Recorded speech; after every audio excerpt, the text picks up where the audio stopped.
Hello neighbors, it's Brad here at eTrailer, and today we're taking a look at installing the Stealth Hitch receiver with the tow kit on a 2018 Audi Q5. Now this is what your hitch looks like installed on your Audi. And you're probably saying, well, where is it? And the great part about the Stealth Hitch is it lives up to the name Stealth, because when you're not using it, you don't have to have your receiver or your ball mount in place, and that's going to make it nice and easy whenever you're ready to go to take that portion, slide it up, and have it ready to go. Now the tow kit comes with this 2-inch receiver tube opening, which is going to be really nice for your cargo carriers or bike racks, and all of your components are going to stay in place with a 5/8 pin and clip. Now the hitch does not come with one. A lot of times your accessories will come with one, but if you want to pick up a locking version for that, we have those available as well. Now, as far as weight capacities go on our rack receiver, this is going to be 600 pounds for your tongue weight. So that's going to be decent for a 4-bike rack loaded up. You shouldn't have any problems, or even a cargo carrier. Now, I will point out that the 2-inch receiver tube opening will say not for towing. And being that you got the tow package, this is going to be a great option because it comes with a 2-inch ball and a ball mount here. So that way, when you are ready to tow a trailer, you can just slide this up, get that locked in place, and you also have safety chain loops down here, which will allow you to get your trailer safely hooked up. It's a little bit tricky, but it is going to work with even a larger clevis style hook. You should be able to get this in place. You may have to kind of finagle it a little bit as it is kind of tucked back there, but that's kind of part of the Stealth Hitch that makes it nice, as it is hidden. Now the tow package also comes with that 7-pole wiring, so that way you can hook up to your trailer, and they also include an adapter that has the 4-pole. Now as far as towing a trailer, this has a weight capacity of 6,000 pounds for your gross trailer weight rating. So that's going to be the weight of the trailer plus the accessories loaded onto it, which is pretty good. You have a tongue weight rating that is the same as the 2-inch rack receiver, which is going to be 600 pounds. So just adhere to that with your trailer. Now when you have neither your rack receiver or ball mount in place, you do have a rubber cap that you can put in place to keep any water from building up inside of there, which is really nice. Now it does come with 2 keys, and that has a tumbler on the side that also has a rubber cap to keep that nice and clean for you. And what's great is once you have these locked and popped in place, you can take that tumbler, lock it, and these aren't going to be coming off the vehicle without this key. So it's a little bit of a theft deterrent, which is really nice.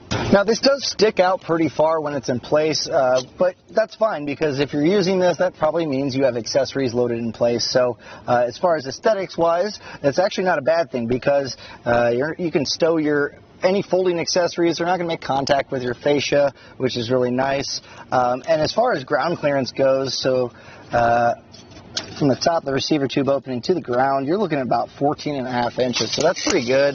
I don't really worry too much that any of your accessories will make contact on flat driving, but as you go up an incline, they're going to want to tilt towards the ground. So just kind of keep that in mind. Now we'll take a look at the ball mount as well. That way you can determine if this is okay to tow your trailer. So we'll take a measurement here, and from the top of our mount here, we are coming in at about 16.5 inches. So it does raise up slightly, which is pretty nice. So you're going to want to measure your trailer to make sure that it's going to attach to this properly. Now, as far as the installation goes, this is a fairly tricky one. Because you have to pull off the rear fascia, the hitch is going to mount up against or behind the bumper beam. So that does require taking off a lot of your, well, all of your rear fascia. And the problem with that is this car does not allow you to unplug the fascia, so you really are kind of left having it hanging off to the side while doing it. But once you have it off, it's not too bad. There are a few different spots in the interior that you're going to have to pull out to gain access to the bumper that's mounted up. So I kind of recommend, if you are not a very handy person, this might not be the one for you, or find someone that's a fairly handy person and ask them kindly to help you out with this. Now as far as the wiring goes, this one is a little bit tricky as well. The battery's in the back, and a lot of your wiring is over here that you're going to just quick splice into. And as far as mounting up the 7-pole and your 4-pole connector at the bottom, that's actually pretty straightforward. The hard part that I found was actually testing the wires, and that's because you have to test the wires, but there's 4 gray wires that we had to determine which one actually worked, and that required us to hop in, have the hatch closed. So you are going to need an extra set of hands here, or it could be very tedious. But I'll do my best to show you how to get that all installed. Other than that part, really it's pretty straightforward as long as you follow the steps.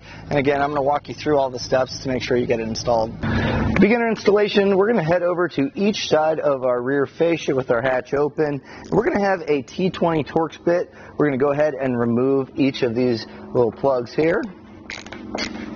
Now, during this whole process, I recommend having a nice organized spot to keep all your hardware. It's going to make reinstallation a lot easier. So with this out, we'll go ahead and get the other side as well.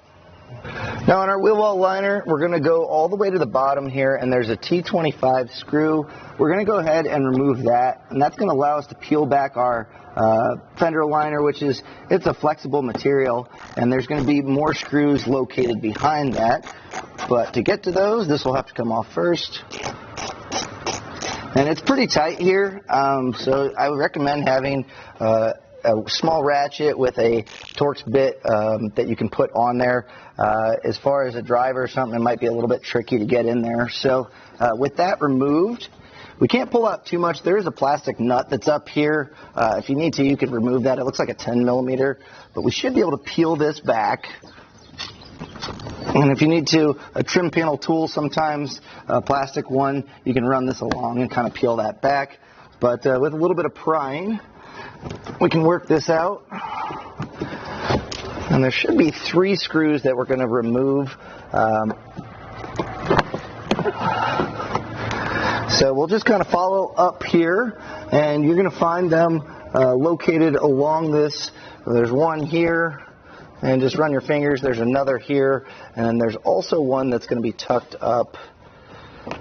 Should be up in this area. So as you kind of work your way up, go ahead and you can start taking those out. They should be a T25 as well.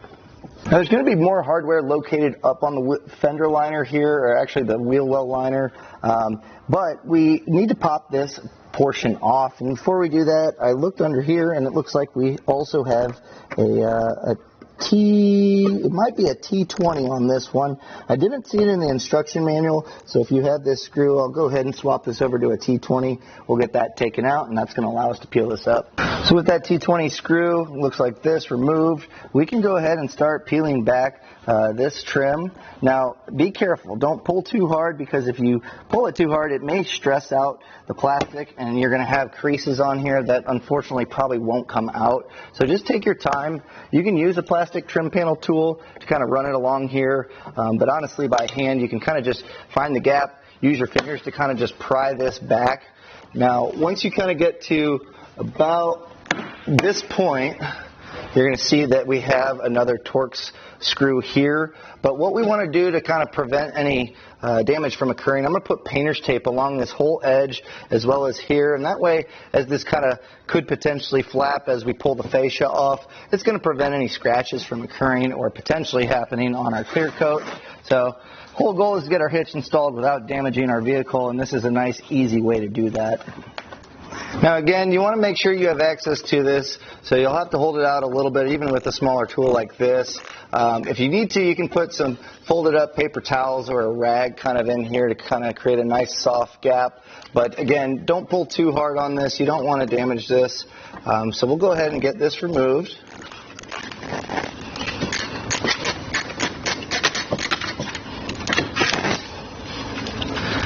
And then at this point, we're just going to repeat all those same steps on the other side of the vehicle. So go ahead and get that knocked out. So now underneath our rear fascia, we're going to find 4 T25 Torx bits that are just kind of attaching to some, we have some heat shield here. It looks like it's also part of a bracket that goes further up, but we'll go ahead and get these removed as well.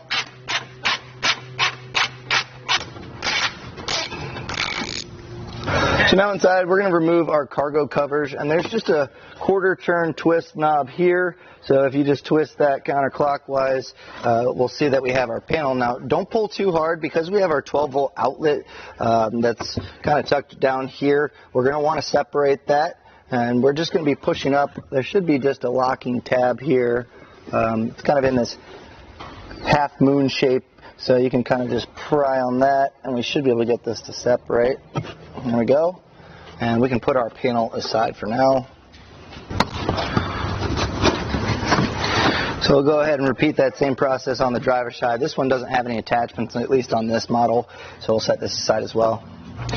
We'll go ahead and get our cargo tray taken out here.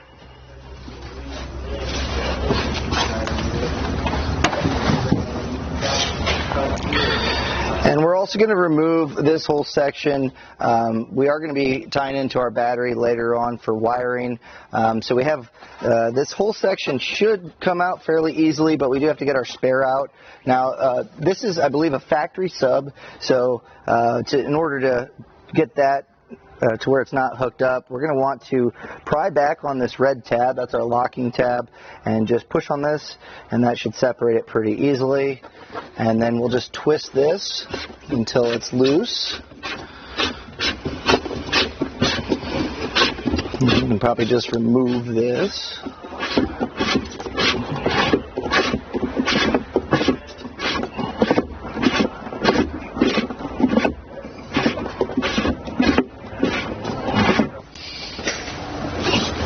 Now eventually we'll be taking out this whole section, but we need to remove our threshold that we have here in order for that foam piece to kind of get past it. So there's a nice little gap that's kind of tucked here. You can kind of get your finger underneath it. It is going to be a little bit tricky. There are a little bit of gaps to where you can kind of pry on it. I'll be using a plastic trim tool here. We're going to be pulling up, and that should separate the clips. So I'm going to just kind of pry up. And once you kind of get it popped, it should be pretty easy to start on the other side, and the rest of it should come out pretty simply.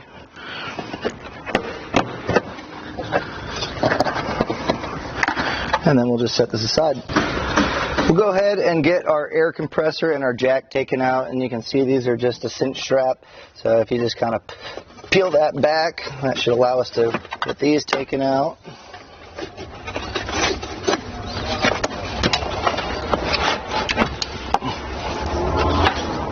And we're going to be removing these sections here. Again, this kind of holds part of this in. So to get these to pry up, you should be able to kind of just pry them with a screwdriver on the plastic portion. So just put the cargage or the tow hook there kind of up.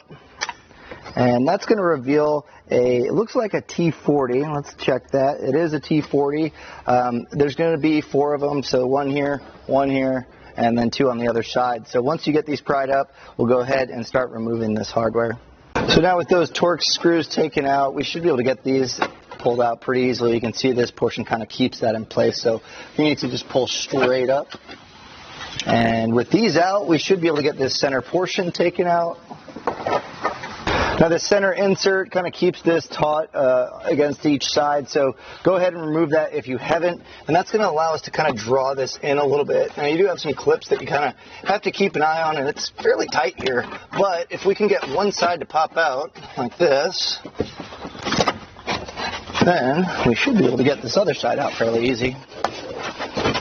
So now we're going to find that we have quite a few grommets in the back here. We're going to be focusing on the larger one that doesn't have the kind of button in the center.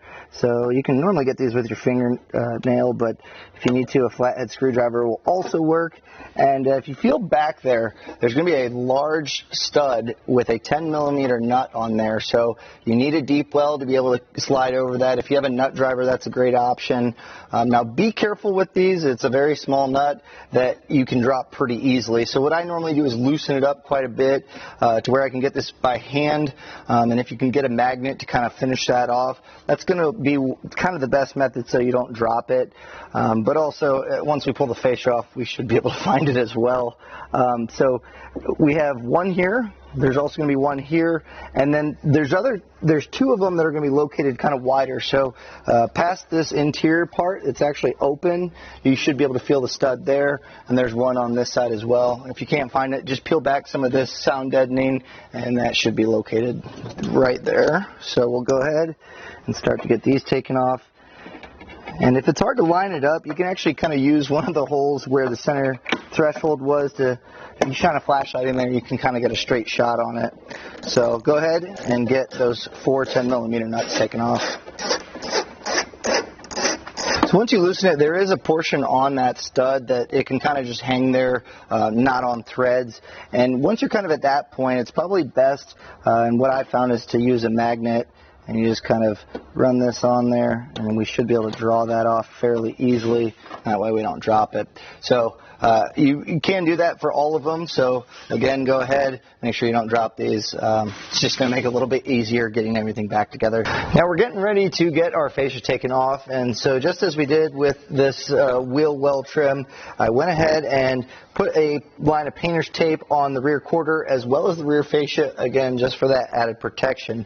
Now, I do recommend having an extra set of hands, and we're actually going to start on each side, kind of prying back, but this fascia, you cannot completely remove it.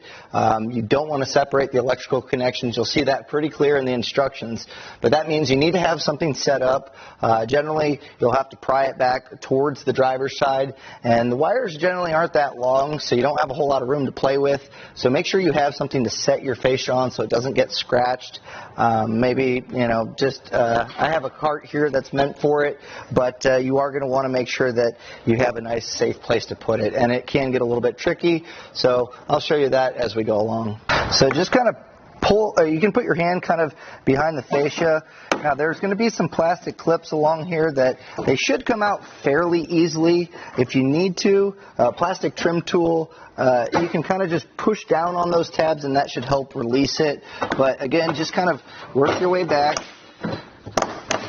And then there's also going to be clips along here, but as we kind of pop this out, we should be able to get that removed. So this white plastic clip stayed in. We'll pry that off later and put it back on the fascia.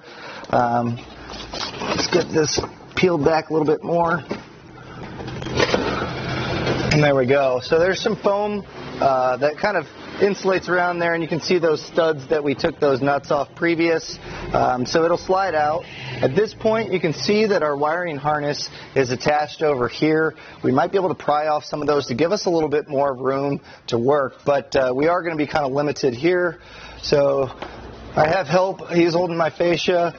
We're going to go ahead and get these wires separated to make it a little bit easier. We're not unplugging, but we have these plastic clips, and if we draw this back, that should help us a little bit. So looks like our wire's just on a plastic clip on a stud here. So this one's kind of holding this back a little. We might be able to get this one taken off as well. And again, just trying to give us as much room as we possibly can, because it's pretty tight here. Looks like we have this sensor mounted up, and this is kind of holding our wire back. So I'm going to go ahead with my 10 millimeter, take this off. We're going to keep it plugged in, but at least we can move that. So with those 10 millimeters taken off our bracket, this is going to make it a lot easier to get our fascia out of the way. I'll just kind of set this in here for now. So we are limited here. Obviously, there's a grommet there that can pull out. So we need to find a nice safe place to set this. Really all we need to do is get to this bumper beam. So as long as it's out of the way to where you can get to that hardware, that's kind of what we're looking for. Now at this point, we are ready to get our bumper impact beam taken off. Now there's also a bracket that goes along with this, and it's all attached with 4 bolts on each side. Now these are going to be a 16 millimeter. The bottom ones, you actually have an access hole through the impact bar to get to those. Now through this, we're not going to be reusing these bolts or have this brace back, but we are going to be putting the impact bar up. So you can set the bolts and the brace aside when you're done, but keep the impact bar handy because we're going to get ready to put the hitch up immediately after.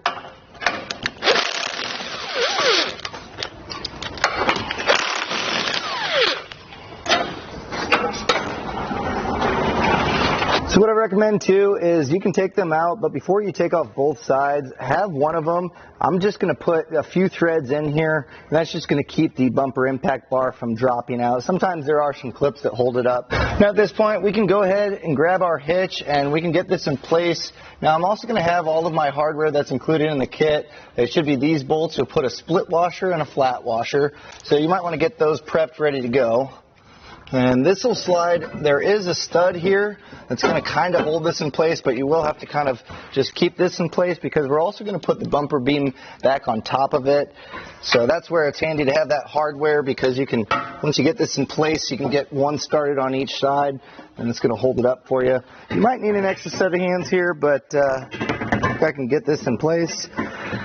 We'll be good to go.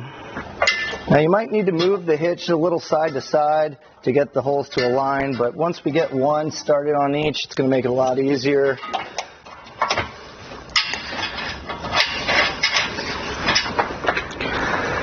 So just go through and get the rest of the hardware started, and then we're going to be tightening it up. Make sure that you have the bumper beam as well as the hitch aligned nice and centered up, because once you tighten it down, that's kind of where it's going to live. So getting it centered up right out the gate is going to be the best option.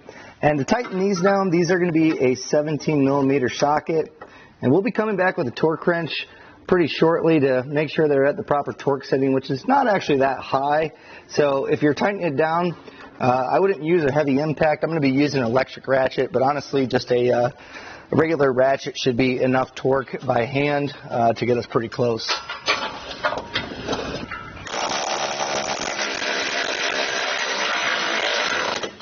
So now we're going to come back with our torque wrench, and the torque settings are going to be found in the instruction manual. So dial in your torque wrench and we'll torque all these down. Now, if you need a torque wrench, we have these available here at eTrailer. You can generally go to an auto parts store and rent one for free, but this will make sure that it's going to be tight enough to stay in place for the lifespan of the hitch, and also it's not going to be too tight, putting stress on those weld nuts.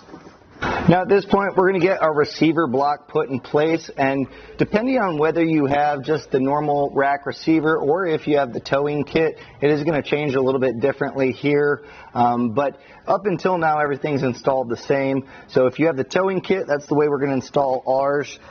So we have our safety chain loops. These are going to go around the actual brackets on the hitch, so our block will slide up, and then we'll have these sandwiched on the outside. We also have our Z bracket, and the Z bracket is going to be the way that we attach our wiring. So we'll get that in place too. So the hardware you're going to be using are going to be the large bolts attached to it, and also you have this rubber cap on the bottom. If you want, you can take that out. You're going to have your keys in there, so keep those handy. And also in the instruction manual, there's a sheet that you can write down the 5-digit code that's on that key for safekeeping if you ever need to replace it. So make sure you do that. But I'll go ahead, I'll get this put into place, and then we'll go from there.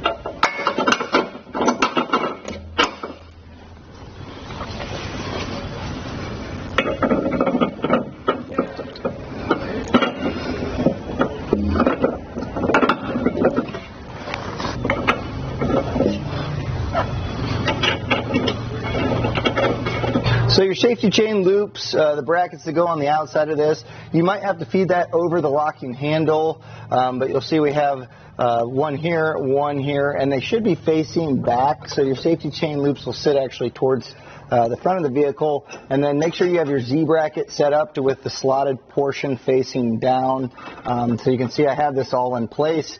So now we're going to go ahead and get this tightened down. It's going to be a 15/16 socket, and you also need a wrench to hold that in place while we tighten it down. So now torquing it down to the settings that are found in the instruction manual. This is a pretty high torque setting, so if you are picking up a torque wrench for the rest of the hardware, I recommend getting a 1/2-inch one. That way you can cover this torque span. Your 3/8 ones generally won't reach that. Make sure you have your wrench on the back side. And something else, if you're following along with this and you are going step by step, this is obviously how the instructions say to do it, but I kind of recommend you could probably do this off the vehicle beforehand, and that might be a little bit easier as far as getting tools in here. So that's just a little helpful tip if you haven't done this step so far. Now, we are installing the towing kit on this one, so that includes the 7-pole and the wiring that goes along with that. But if you are just doing the rack receiver kit on your Audi, at this point you are ready to start putting everything back in reverse order. Now, I will recommend getting your bracket put back in place that we had that sensor on, and just make sure that you follow those instructions in reverse order to get everything put back in. Now, to get our wiring passed through, we do need to take out our grommet that's located here by where our scuff panel was. Now, trying to drill this in place, it may pop it out, and if that's the case, it'll go up on this heat shield. So really, it's best to actually drill this outside of it. That way we don't go too far and hit that.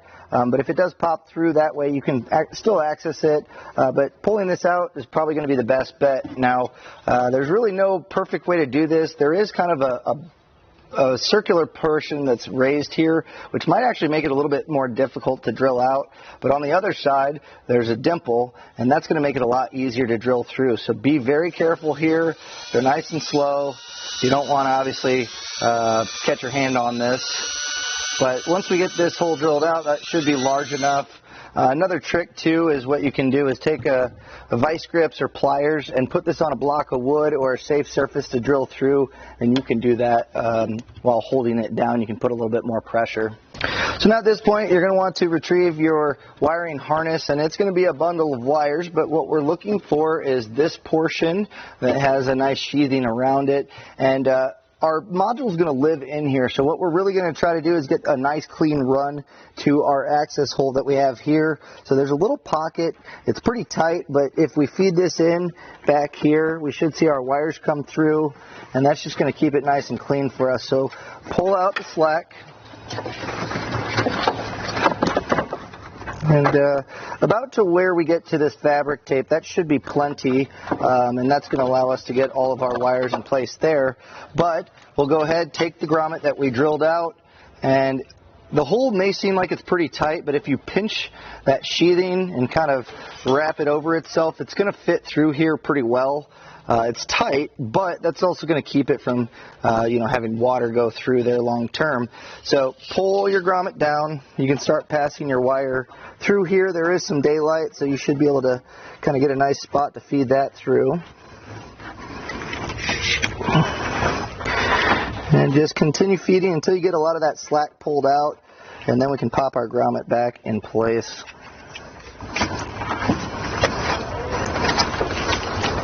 Now we're going to be tying into the wiring. We're going to be using some quick clamps here, so quick connects as we call them, and the wires are going to pass into here, and we'll have our new wires, and once we crimp these down, it's going to cut the sheathing and go into the metal of the wire to get our contact. But we do need to make sure that we have access to the wires. So tucked up here, you have a bundle of wires, and you'll see a plug that's kind of wrapped up in foam, and that's if you're ever using a brake controller. This is where you plug it in, but if you follow that, that's going to give you a good indication of where your wires are. And they have a tape around them, like an insulation tape, and you're going to want to peel that back. Sometimes it's pretty tricky, so I'm going to go ahead and snip that tape. Now be obviously very careful. You don't want to cut any extra wires, but once you make one slit, a lot of times you can kind of peel the rest back. But go ahead, get this taken off so you have access to all those wires. So now at this point, we are going to have to test some wires to make sure that we have the correct ones before quick splicing into them. And there is a chart in the instruction manual that'll lay it out of where it goes. And ours being a 2018 means that our left turn signal will be blue with black. So there's a blue wire with a black stripe, and then our right turn will be black with blue. Pretty straightforward there. I was able to find those, and I separated those out by just kind of pulling a bit. Don't yank on it too hard, but pulling it's going to give you that slack to where it kind of allows you to tie into that. Now the interesting part here is the marker light. So that's where our brown wire is eventually going to quick splice into, and it goes into gray. But there are 4 gray wires, so you do have to test to make sure you have the proper one. And something that we found on your instructions, it's kind of in this red lighting or red lettering here.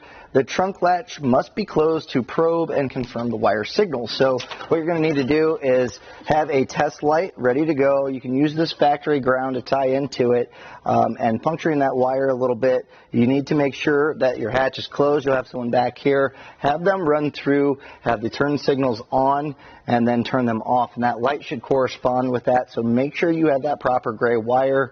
I wish there was a way that I could just say this is the one, but that's not the case. You will have to do some testing. But I've gone ahead, and once you mark the one that is the proper gray wire, I put just a little piece of tape on it so I know which one it is. At this point, we can make sure that we have our module on this side, and we'll grab our wires here that we'll quick splice in. Now, they give you plenty of extra, so I actually went ahead and cut mine down a little bit, and in fact, I could probably cut even a little bit more off. It's not bad to have excess. If you want to zip tie and bundle it up, that's fine, but I still have plenty here, so I'm going to cut off a little bit more. And we'll be using the yellow, the green, and the brown, and we're going to use that chart to go to those corresponding colors in the in the breakdown, so the blue and black, black and blue, and the gray. The red one is going to be for your brake light signal, and with this one, the way the system works, you'll see in the instruction manual, it doesn't utilize a separate brake signal or circuit. So what you can do with this one is just kind of wrap this over on itself. I'm going to put some electrical tape. You're not going to be utilizing that. Now you'll also see the purple and blue wire that's kind of bundled up separately here, and they do label these as reverse surge, and then this one is going to be a brake controller. So if you're putting a brake controller in, you're going to utilize the blue wire. We are not in this case. And then also the purple, this is going to be for a reverse surge lockout. So if you're towing a boat trailer that has surge brakes, that'll make sure that it doesn't lock the brakes up. But since we're not using that, we're just going to kind of keep this bundled up, and that way if the owner later on wants to add that in, they definitely can. So at this point, I'll tape up my red wire, and I'm going to start routing these up, and I'll show you how to do the quick connect on them. So we're going to start with our yellow, which is our left turn signal. This is going to go to our blue and black, and I also went ahead and tested these just to make sure that they were the correct wires, and they were. So the way this works, there's 2 channels to feed your wires in, and the best way that I've found is you can snap them kind of into this cap here. There's a little channel, and if you push down on it, you can use like a flathead screwdriver or something along those lines. That's going to keep that wire nice and dialed in for when you press down. It's going to use this metal to splice into it. Now the blue with black wire is a little bit thinner, so just kind of be careful there. It may not snap directly into it, but we'll just put that there. It actually worked pretty well. So at this point, just make sure they're lined up into the other channels on the other side of it, and then just press down with your fingers. It should kind of snap in, and then what you'll do is take a pair of pliers and just kind of press on this until it goes flush. So just a quick squeeze here.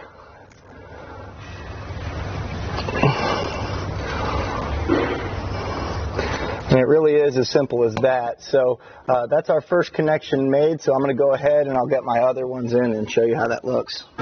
So I've gone ahead and connected them. So brown goes to that gray wire that we attached. And then we have our yellow again going to that blue with black, and then our green going to the black with blue. So that's all of our connections made. And what I'm going to do, you can grab a zip tie or some electrical tape, and I'm going to just kind of make sure that these are in place. That way, with the zip tie there, if wires move or anything, it's not going to pull on them and maybe separate it. It's just a little added protection there. So I'll get those zip tied up. We're also going to grab the larger gauge black and white wire. These are going to run to our battery to get that 12-volt signal. So you're going to want to pass it through this area here, and eventually it's going to make its way to the battery. So go ahead and get that routed towards the battery there. So we'll attach our white wire, which is going to be our ground. And so this is going to be a 10 millimeter nut on top of our negative terminal. So we'll go ahead and get that taken off. And you don't have to completely remove this one, basically so it's loose enough. We have a fork spade connector here, and this is going to allow us to slide this in, and when we tighten it back down, that's going to hold in place. But obviously we have some extra white wire here, so I'm going to cut the excess and strip this back so we can get that terminal mounted up. It'll be nice and clean looking.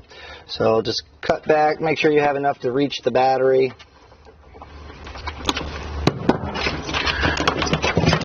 Strip back just a little end here. Take your fork connector and then crimp this down. Now also make sure that it's nice and tight. Give it a quick tug to make sure that it's not loose. And then I'm going to put my fork in place here on the stud, and then we can tighten that 10 back down.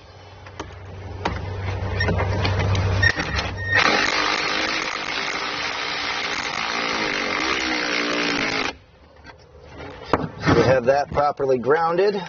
Now we need to take our black wire, which I routed over here, and this will have our fuse holder attached to it. So very important, you don't want power going through it when we hook it up. So you can take the fuse out for now.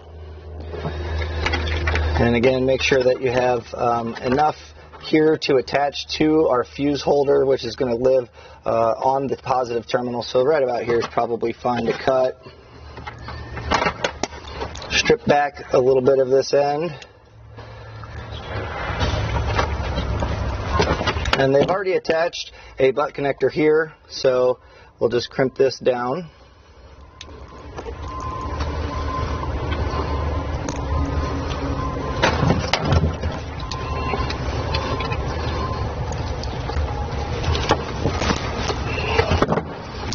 And then we'll take the 10 millimeter off the positive terminal and get our ring terminal placed there.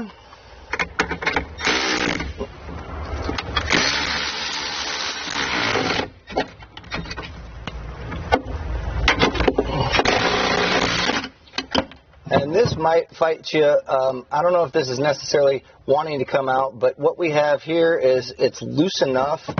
So what I can do is actually cut like a little slit in the ring terminal and kind of create a fork for us. So I'm going to move this out real quick, and I'll just snip a little end here.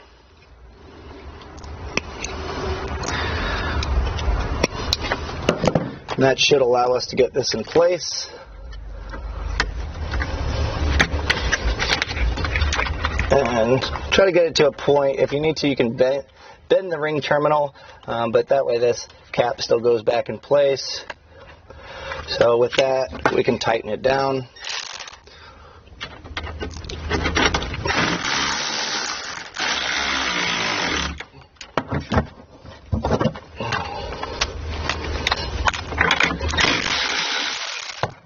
And mangle the ring terminal in the process. So with our fuse holder attached, we have pretty well all of our connections inside the vehicle done.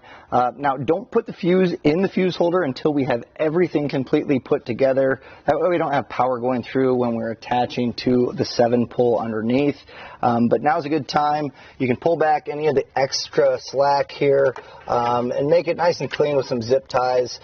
Just kind of get everything to a good point where you're happy with it. And then we'll pull back the excess here. And then as far as mounting up our module, it does come with some double-sided adhesive tape that you can put on the back here. And really any flat spot in this compartment is going to work. Another option, you have a small hole on each side. So if you attach a few small zip ties, you can utilize either factory wiring to kind of go around that. And that's going to create a nice little mounting spot too. So I've gone ahead, zip tied up my wires, make them nice and clean looking. This passes in, and then I just kind of bundled everything up. There's a square opening that I used for a zip tie. I also zip tied up these wires to kind of keep it tidy. Main thing is, while you're driving, you don't want this rattling around. You can use the foam adhesive strips, and that's not a bad method, but I always wonder if the adhesive will last the lifespan of this. So I'd rather put some zip ties on here to get it nice and secure. So at this point, the inside is pretty well done, but before we get everything put back together, we're going to attach our 7-pull, and that way we can test to make sure the wiring's working. So now we're going to go ahead and get our 7-pull bracket mounted up. So you can see this channel here, the Z bracket that we originally mounted. This is going to allow for us to get a little bit of movement here to really get our plug finally tuned in to where we want it. So we'll take our flat washer and we'll put that over the bolt head, and then our bracket's going to go right in line here, just pass this through, and we're going to mount this up using, we have a star washer here, and then we're going to finish it up with the nut. Now this is all the hardware that's included in the kit, so you should have all of this. And it's just a Phillips head, so if you have a stubby Phillips, you can get this in there. And the nut is about a 5/16, so if you have that handy, you can go ahead and get this tightened down. But I wouldn't get too crazy here, just make it snug. But having that adjustability, once you have the plug in place, to be able to kind of move it exactly where you want it is going to be key. So again, just kind of get these snug down. Now at this point, you're going to want to route your output wires here. Just make sure there's the muffler back there. You don't want that rubbing against it, causing it to get burnt or damage the wires. So just kind of make sure that's pulled up enough. There is a small spot above this shield that you can kind of feed that through. And then from here, I am going to go back and zip tie this up to the hitch, but we want to make sure we get this connected first. So go ahead, you can route this down. And we're going to start by making some connections onto our 7-pole plug. So to get this in place, we do need to pull this apart. There's a Phillips head screw on each side, and that's to kind of lock that in place. You don't have to completely take it out, but back it out a little. This is where we're going to attach the wires, but before we do that, we want to feed this up onto our wire. And there's a little Phillips head here, and this kind of closes it down once we have it in place. Back this out so we can feed our wires through.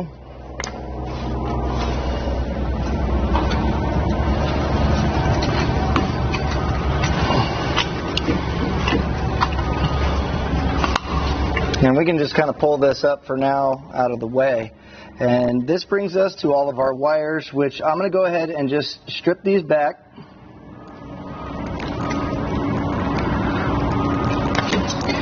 And as far as hooking it up to the receptacle that we removed here, we're going to be using a Phillips to kind of back this out, and there's a plate.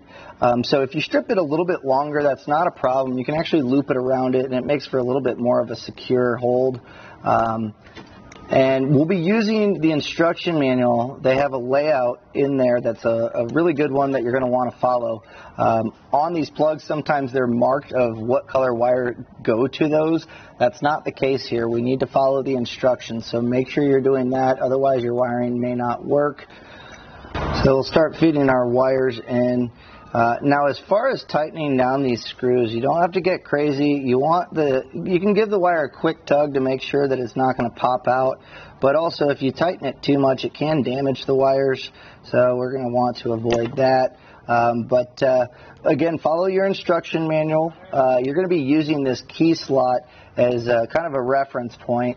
I've gone ahead and attached these, so this slot keyway is definitely going to be your reference mark. And as we kind of go around counterclockwise, let's take a look. We have white, yellow, brown, black, green, blue, and then our purple's going into the center. So again, follow those instructions, and that'll get you in the right spot. So at this point, what we'll do is pull back our slack. And this can only slide in one way. So that slot keyway, if you look at the bottom of this, there's a tab that needs to go in place. And it should align with these slots here where those Phillips screws were that we backed out. So that's going to hold that in place. So just kind of feed this in with that slot keyway at the 6 o'clock position.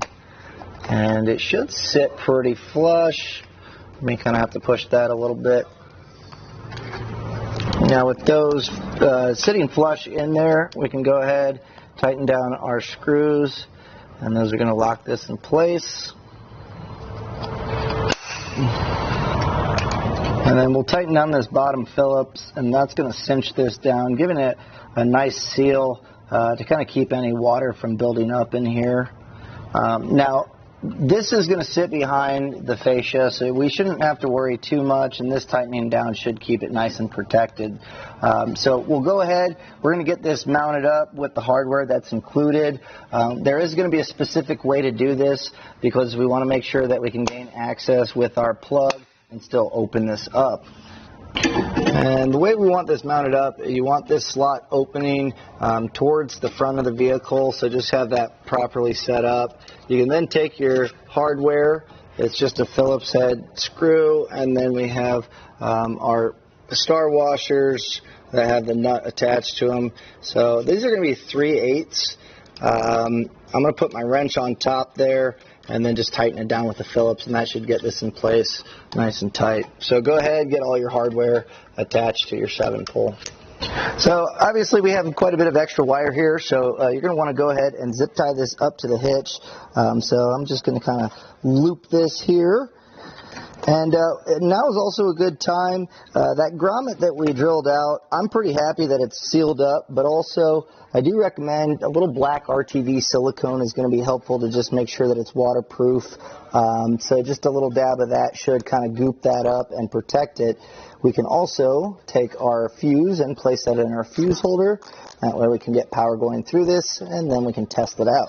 So now at this point, before we get everything put back in place, I do want to check to make sure the wiring's good. That way if we have to go back and fix anything, we still have access to everything. So I'm using a 7-pole tester.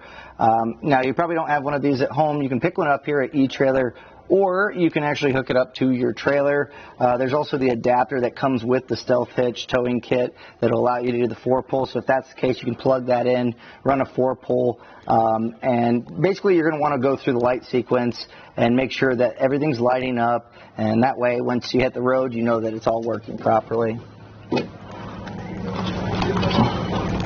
Now at this point, I've tested my wiring and I know that it all works properly, so we're ready to put everything back in place in the reverse order that we took it off. Now make sure that if you have that factory sub that's in the spare tire, you're plugging that in. You also have your 12-volt outlet that was on this panel, plug that in. Also, if you have this bracket, make sure you mount that up as well. But just take your time. Everything should snap in fairly easily. Once you have everything back in order, that's going to really do it for the hitch and wiring installation. Now, once I have it all prepped back and everything's put back together, I'll show you how to use the receiver lock, and that way you can get your hitch or receiver tube opening in place, as it is a little bit tricky for first timers. So we'll catch back up with you in just a little bit. So equally as important as getting those 10 millimeters off without having them fall, putting them back in can be tricky. So here's a little tip. With your socket, what I end up doing is I put just a little piece of paper towel or any paper really, and when you put that 10 millimeter head in there, it's going to want to hold that in place. It's just enough, and that way you can get it started, and it's going to make it a lot easier to not drop those in the car. Now with the towing kit, you have a ball that does not come pre-torqued on, so to get this in place, you're going to want to put the ball in place. You can actually hook it up to your hitch if you want, but this is probably a better option, and a 1.5-inch socket is going to get this torqued down. It's pretty high torque settings, so a 1/2-inch torque wrench is probably going to be ideal here. Now at this point, everything's back together and we have our hitch installed. So if you've never used a Stealth Hitch before, it can be a little bit maybe overwhelming at first, but if you've already taken that rubber plug out, you've probably noticed that the keys are in there, as I mentioned earlier. Now there's a rubber plug on this side where we have our tumbler, and that's going to allow us to lock and unlock, but we want to put this in here, and it's spring-loaded, so once you unlock it, it's going to pop out. So if you can move it, that means it's in the unlock position. And you're going to want to grab your handle here, click this back, this is going to pop, and that way you know it's in that position. So whether you're loading up your towing ball mount, you're just going to slide this up, and sometimes you just give it a quick jolt up, and it should pop in place just like that. It's going to twist that handle, and that's locked in place. So you can take your key, twist it, and that tumbler is going to stay in place, and you can cap it up with the rubber, and now your ball mount is attached. Now if you need to swap, same thing. You're just going to unlock that again, twist the handle, and it'll lock back in that position, allowing you to drop this out, and then you can swap over to your 2-inch receiver, put this in place, push it up, and then you're ready to go. So that's kind of the glory of this, is able to keep a nice clean look on your Audi, but also get the usability of your hitch or your ball mount. Now also check to make sure that your hatch or your latch on your 7-pole opens up all the way. And this is obviously set up for a 7-pole, but it does come with this adapter, so keep this handy in your vehicle, because if you plan on using a 4-pole, this is just going to slide up in here and then lock in place, and now you have that 4-pole ability. Now a few things, this 2-inch receiver tube opening is going to be great for all of your bike racks or cargo carriers, but as you can see, not for towing. So you do not want to put a ball mount in this. It's not rated for that. So if that's the case, and you plan on towing a trailer, it is imperative, obviously, to get the towing kit. And it doesn't have I guess you could say it has not really much of a rise. It looks like it, but by the time it's popped in, it's pretty straight shanked. So you are going to be maybe a little bit limited on your trailers. So that's something to keep in mind. And this one comes with the 2-inch ball. It's a B&W ball, which is really, really nice. So just make sure that the trailer that you're hooking up has that same ball, and that it's nice and aligned with this. It's not going to be at a crooked angle. And that was a look and installation of the Stealth Hitch tow kit on a 2018 Audi Q5.